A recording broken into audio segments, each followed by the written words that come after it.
BK Hebat mengenai yang telah saya pelajari atau saya ikuti pelatihannya 4 hari yang lalu di BPGTK Jawa Tengah.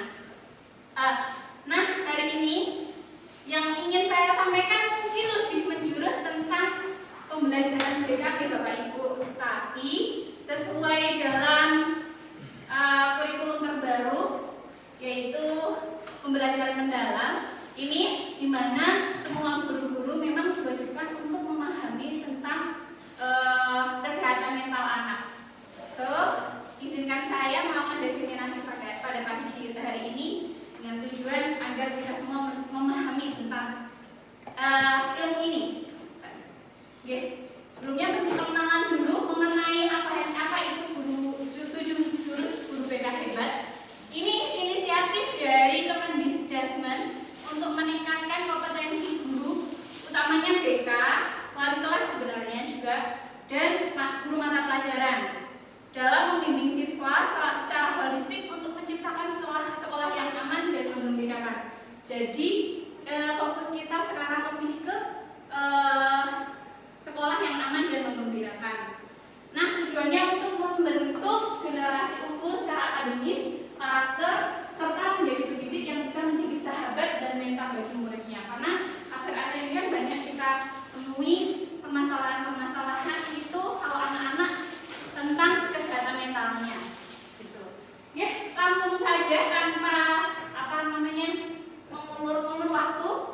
Sebenarnya hari ini saya akan menyampaikan tentang praktik baik yang sudah saya lakukan ketika di kelas. Yaitu saya memilih 2 kelas Bapak Ibu, yaitu kelas 10C, kelasnya Miss Sekar, dan kelas 12, kelasnya Miss Nangita, yaitu tentang jurus 1 dan jurus 3. Tapi hari ini izinkan saya mengupas sedikit dulu tentang 7 jurus guru hebat ini, baru nanti saya menyampaikan tentang hasil praktik baik saya di kelas. Oke, izin kok saya juga pertamanya mendengar 7 jurus guru BK Hebat kayak apa sih, kayak apa? Ternyata memang 7 jurus ini maksudnya adalah 7 tahapan untuk menjadi guru BK utamanya sebenarnya. Tapi ini sangat bisa dipraktekkan ketika panjenengan nanti di kelas ngajar ataupun ketika jadi wali kelas. Utamanya itu yang pertama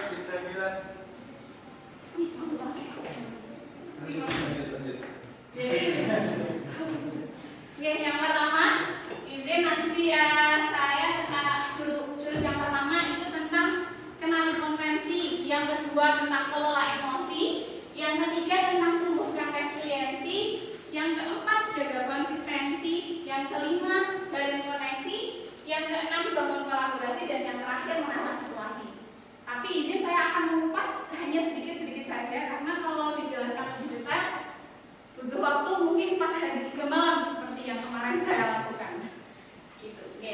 Izin yang pertama tentang kenali potensi, ini yang banyak dulu kita bahas apalagi waktu kita mau akreditasi dulu yaitu mengenali potensi anak. Ini menjadi salah satu tahapan paling penting. Kenapa? Karena ternyata banyak siswa kita yang mengikuti pembelajaran hanya numpang lewat saja tanpa mereka mengenali potensi mereka itu apa. Sebenarnya ada salah satu foto yang bisa saya sampaikan yang kemarin saya berikan kepada anak-anak. Mohon sebentar. Tapi ini enggak itu yaitu tentang bagaimana kita memberikan sesuatu kepada anak itu berdasarkan kemampuannya secara pribadi. Ini yang kemarin saya sampaikan tentang mengenali potensi, dan kemarin sempat anak-anak ini cukup reaktif tentang satu gambar menikah. Ini Bapak Ibu yang mungkin banyak kita bahas, yaitu banyak dari kita ini menilai potensi anak dari salah satu hal. Kayak ini, forever selection, everybody has to take same exam. This climb the tree. Dimana di sini pesertanya ini bermacam-macam, tapi kebanyakan kita ini memberikan satu instruksi agar menilai anak itu benar-benar cerdas atau tidak. Sedangkan dikenali potensi itu anak-anak diminta untuk memahami dirinya, potensi apa. Dan ini sangat penting juga untuk Bapak Ibu sekalian. Begitupun saya, untuk memberikan tugas atau memberikan apresiasi kepada anak-anak itu berdasarkan kemampuannya. Karena kalau dilihat dari sini, instruksinya hanya satu, tapi diberikan kepada gajah, apalagi kepada ikan, bisa mati nanti ikannya ketika diminta untuk memanjat pohon. Nah, itu kenapa kita sebagai guru untuk menciptakan pendidikan yang aman dan menyenangkan, mari kita pahami benar-benar juga bagaimana potensi kepada anak-anak itu apa saja. Jangan sampai kita ngejudge satu anak itu sesuatu kepada semua anak. Oh, bentar, mungkin ya kalau yang terjadi, oh nggak pintar matematika, terus habis itu dikatakan dia bodoh. Padahal pada intinya kita ini adalah guru-guru yang memang diminta untuk bisa mengembangkan potensi-potensi anak dengan cara yaitu salah satunya kita mengenali potensi anak tersebut. Oke, mohon izin saya lanjutkan lagi. Nah, untuk kenali potensi ini yang sudah saya lakukan adalah saya melakukan tes bakat minat, lalu tes gaya belajar, dan tes kemampuan anak. Karena banyak banget kemampuan yang mereka ternyata punyai dan sangat bermacam. Kemarin cukup antusias mereka dalam mengikutinya. Dan ini mohon izin untuk dalam kenali potensi satu sedikit saja, mengakui dan merespon keberagaman murid di kelas menjadi landasan utama dalam pembelajaran diferensial. Alih-alih menerapkan pendekatan satu ukuran untuk semua, model pembelajaran secara aktif menyesuaikan metode pengajaran, materi, tugas serta lingkungan belajar. Penyesuaian dilakukan untuk mengakomodasi beragam kebutuhan belajar anak, minat, dan gaya belajar yang dimiliki oleh setiap murid kita. Tujuannya tak lain adalah memastikan semua murid itu dapat belajar secara efektif dan mengembangkan potensi secara maksimal tanpa mengalami ketertinggalan atau frustasi. Kalau dulu memang diminta untuk menyesuaikan gaya belajar anak, di mana gaya belajar anak kan sebenarnya ada 3, auditori, visual, kinestetik. Kalau kita menyesuaikan satu guru menyesuaikan semua kan nggak memungkinkan gitu Bapak Ibu. Kemarin sempat terjadi beberapa diskusi di mana cukup kita membuat metode pembelajaran yang mengasyikkan, di mana penugasan itu disesuaikan dengan metode pembelajaran, metode cara belajar mereka masing-masing. Oh, kalau memang nanti ada satu tugas mungkin IPS, itu orang-orang kinestetik mungkin lebih suka untuk langsung terjun ke lapangan atau semacamnya. Nah, sini ada satu video, mohon izin saya putarkan satu video tentang ini. Ini harus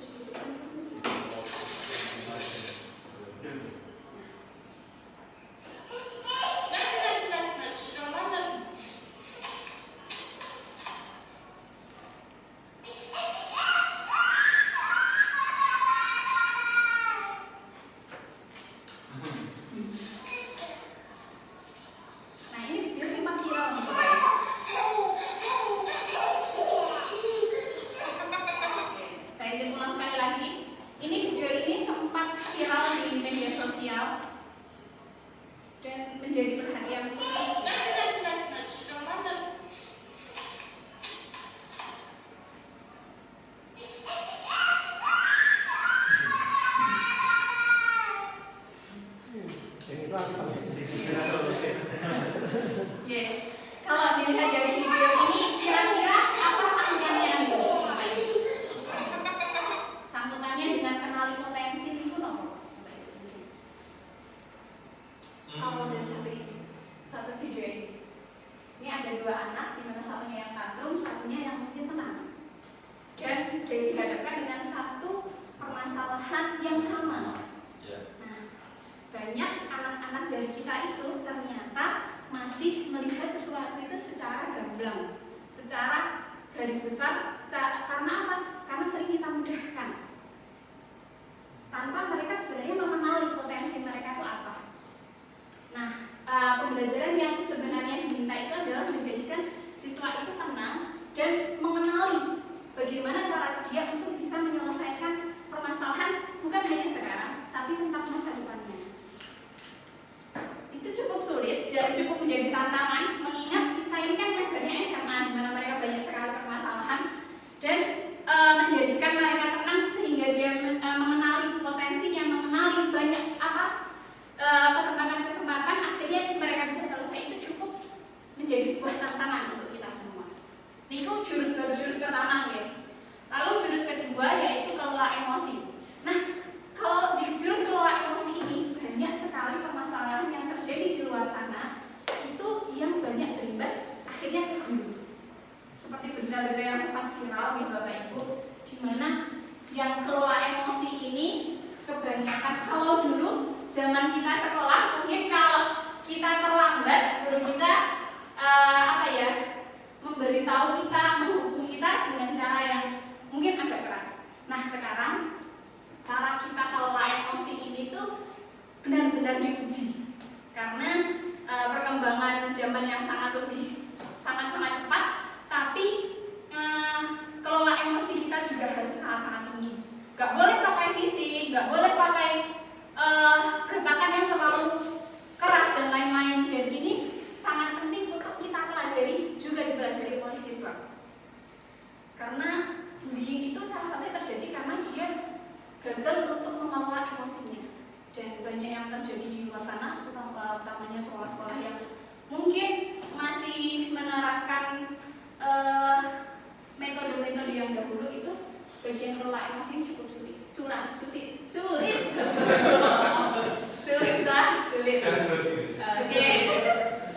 Oke, cara pembelajarannya yaitu guru BK dan guru non BK terampil menerapkan bimbingan langsung di kelas untuk membantu murid mengelola emosi dan stres akademik. Kemarin saya mau mengambil masalah ini untuk kelas 12, di mana kita melihat kelas 12 ini stres akademiknya cukup tinggi, jadi kelola emosinya juga harus tinggi. Nah, di sini Elias dan Arnold mendefinisikan bahwa proses belajar social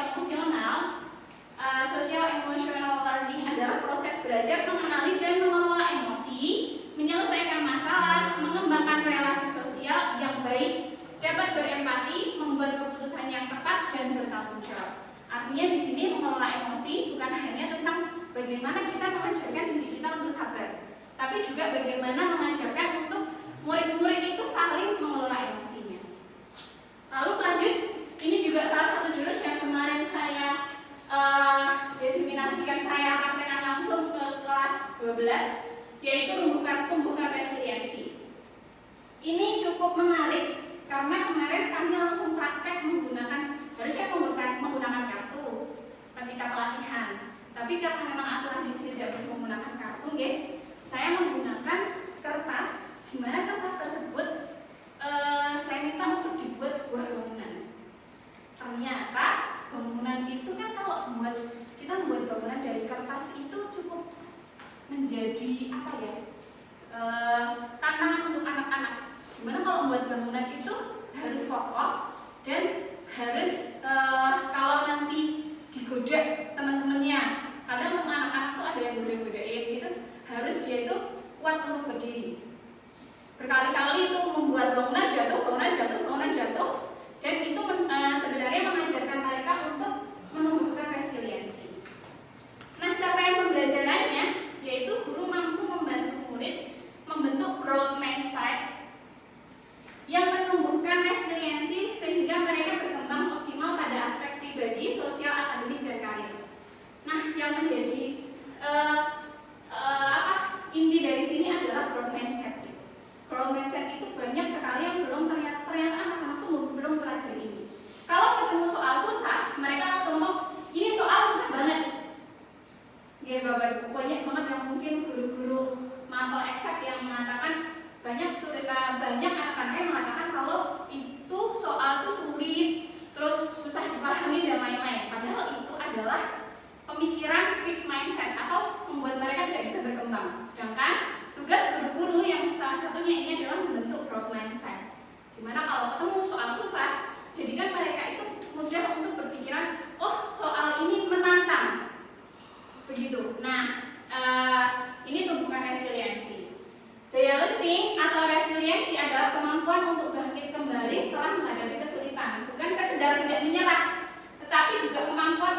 beradaptasi, belajar, dan terus berkembang. Jadi resiliensi itu untuk mengembangkan kalau mereka nanti ketemu permasalahan yang sama. Gitu. Pada proses pembelajaran dan tumbuh anak-anak akan menghadapi berbagai tantangan, gagal menyelesaikan tugas, kalah dalam permainan, atau mendapatkan hasil yang tidak sesuai harapan. Kegagalan adalah bagian yang wajar dalam kehidupan, namun anak yang tumbuh tidak berhenti ketika gagal. Mereka mencoba lagi, belajar dari kesalahan, dan perlahan menjadi lebih kuat. Ada satu video tentang ini juga.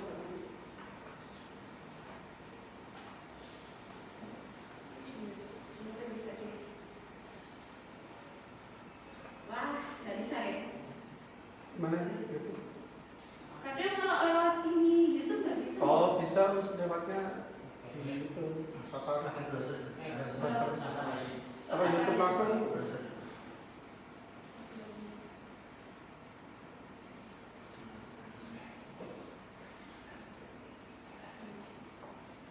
Nanti kalau kamu di sini nggak Pak? Oh, bisa kan?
tentang ini resiliensi itu sendiri.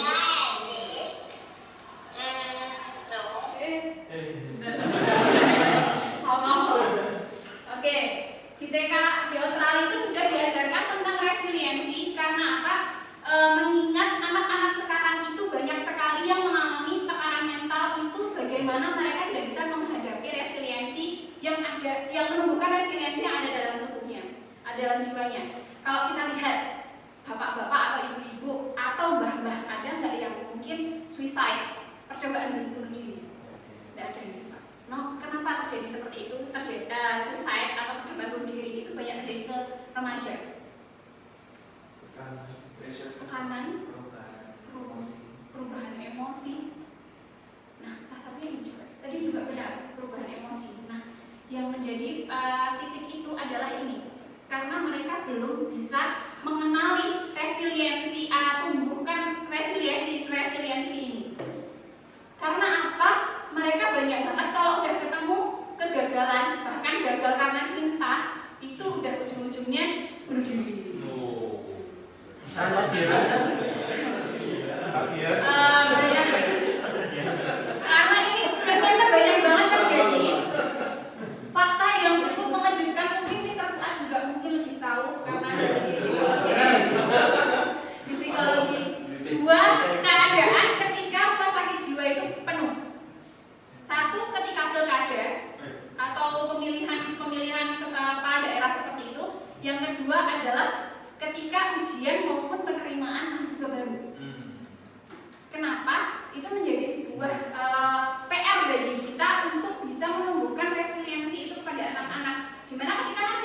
gagal, alhamdulillahnya ya mungkin yang banyak kita lihat gagal SNBP tok loh sebenarnya. SNBP kan juga bukan tok sih, maksudnya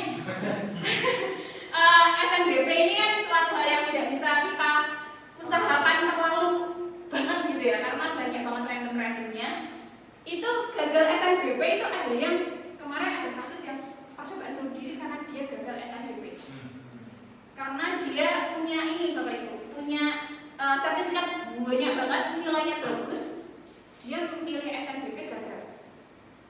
Sak pinter-pinternya bocah, nek resiliensinya itu belum kuat, itu tuh dia akan menjadi orang bodoh karena tidak bisa mengontrol emosi yang sedang menutup-nutup pada jiwanya.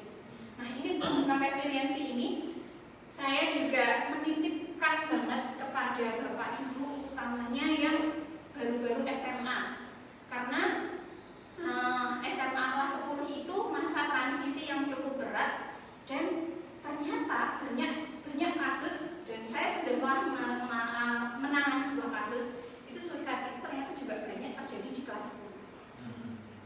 Karena itu pertama kali adaptasi dari lingkungan bebas kepada lingkungan yang lebih tertutup.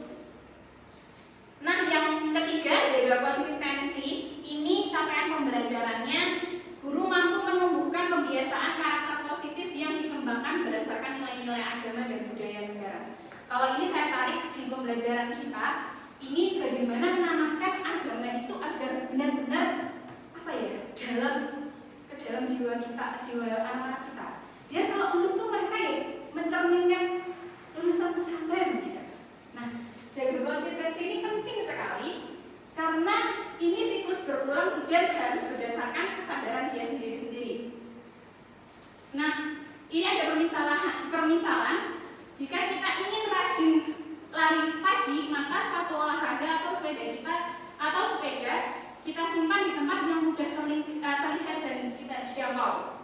Demikian juga sebaliknya, jika ingin lepas dari kebiasaan membuka HP saat bangun tidur, maka jauhkan atau persulit petunjuknya.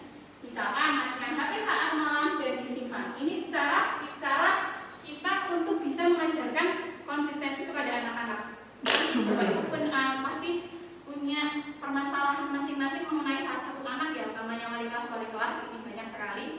Kalau memang mereka harus berubah, nah caranya itu menjaga konsistensi, jauhkan sesuatu hal yang bisa itu menunjukkan dia bisa lebih mudah untuk melakukan kesalahan itu berulang.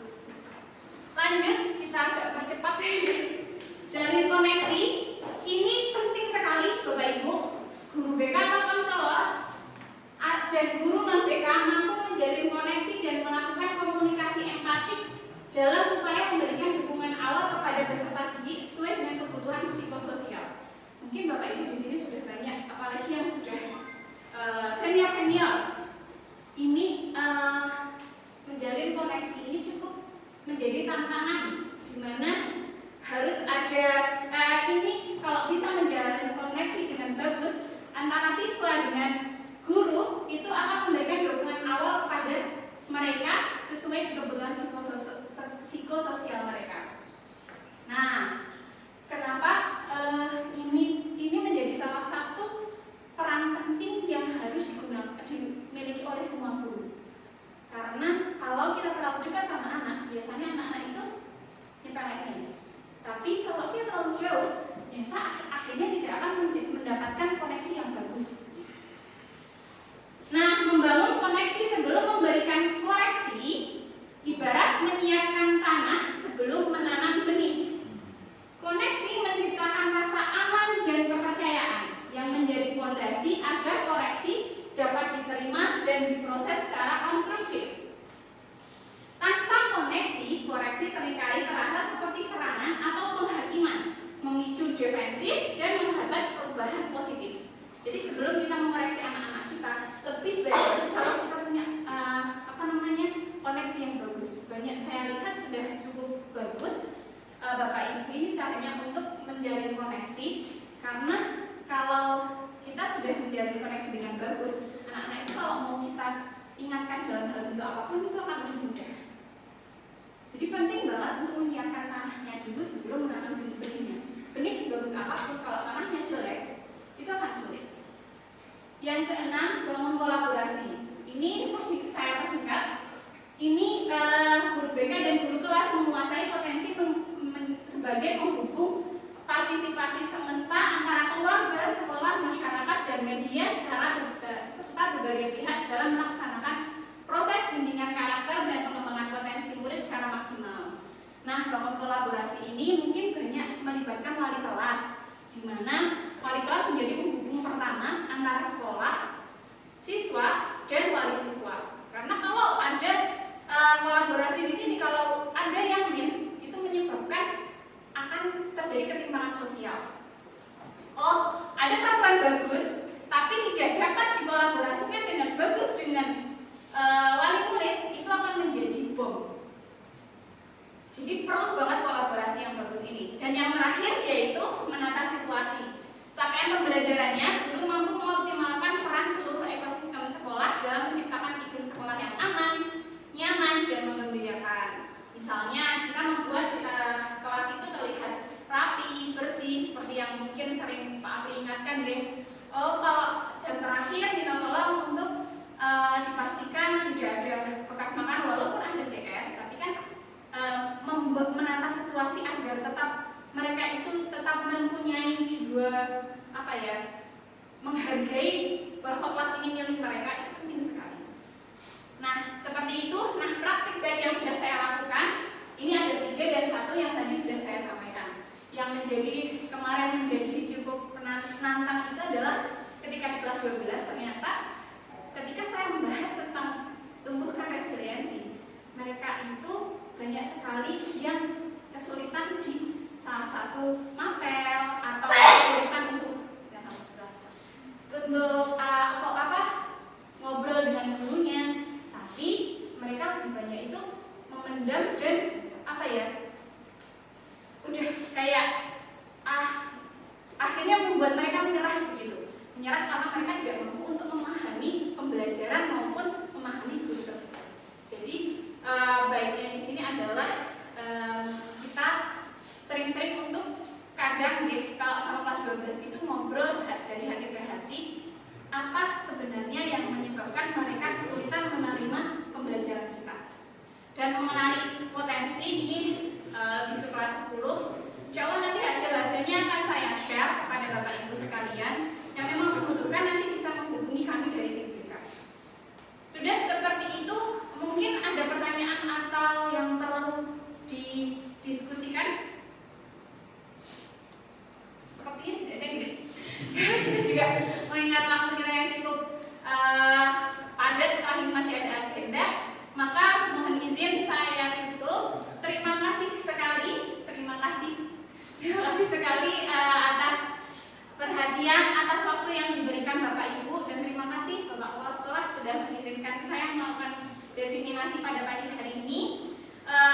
Harapan saya kita sebagai guru mampu untuk menjadi seorang guru yang bukan hanya mentransfer ilmu, tapi juga dapat mentransfer adab, pemahaman agama kepada mereka semua. Oke, sekian dari saya, kurang lebihnya mohon